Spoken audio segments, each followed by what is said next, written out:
अविनाश पाटील, सौ जया काळे, दिलीप काळे हे तपसेवा सुमिरनचं शिबिर, आरोग्य शिबिर घेतात याविषयी तिने मला मागच्या वर्षी 1 तासाची आम्हाला माहिती दिली होती. त्यातनं मी थोडंसं घेऊन हिरव्या पानांचा ज्यूस सुरू केला होता. तर बाकी काहीही करत नव्हते, पण त्यांनीच मला इतकं छान वाटलं, तेव्हाच मी ठरवलं की जयाचं शिबिर करायचं.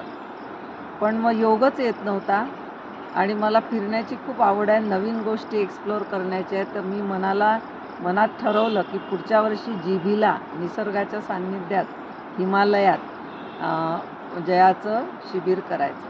आणि मी जेवढं वाचलं होतं जयानी जे टाकायची ग्रुपवर, त्यापेक्षा कितीतरी इथे प्रॅक्टिकली सगळं शिकायला मिळालं, अनुभवायला मिळालं.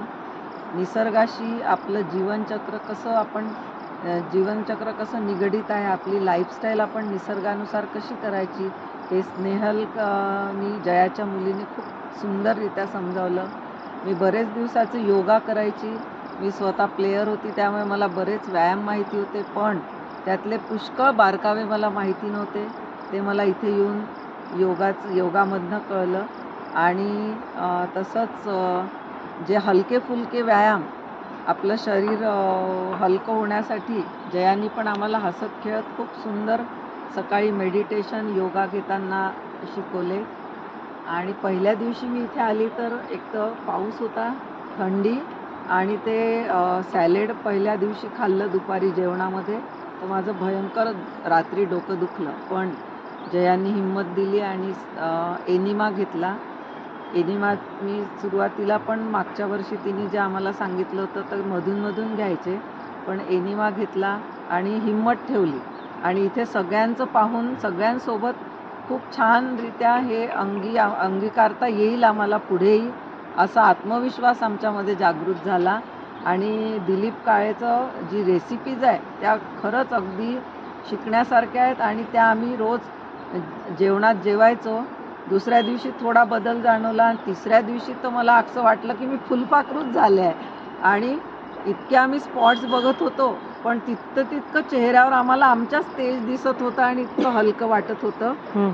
त्यानंतर आज तर आम्ही मिनी थायलंड योगा करून सगळं करून मिनी थायलंड बघायला गेलो. नंतर कितीतरी पायऱ्या चढून कोणतं मंदिर ते शेषनाग मंदिर बघायला गेलो. तरी अजूनही मला हलकं वाटतंय आणि अजिबात भूक लागली नाही. 11पर्यंत 1पर्यंत ज्यूस घेऊन खूपच फ्रेश वाटलं. खरंच हे आरोग्य शिबिर अगदी सर्वांनी करायला पाहिजे. मी जास्तीत जास्त लोकांना सांगेन. आज तर मी व्हिडिओ कॉल करून सगळ्यांना हा परिसर दाखवला आणि सगळे इतके खुश झाले. ते तर पहिले हेच म्हणत होते, तुम्ही किती फ्रेश दिसत आहे, किती फ्रेश दिसत आहे.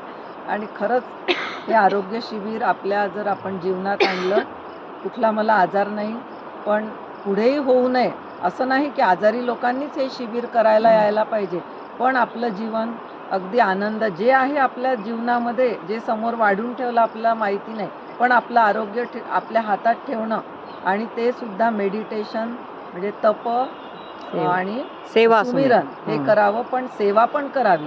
सेवा करण्याचा इतका छान मार्ग जया काळेकडून कळला.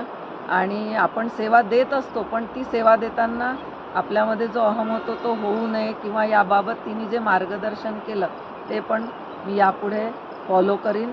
आणि एवढं बोलून मी जया काळे, दिलीप काळे, स्नेहल गुडदे यांचे अत्यंत आभारी आहे. आणि नेहमी मी हे प्रयत्न करीन की जास्तीत जास्त वेळा हे शिबिर अटेंड करीन. धन्यवाद.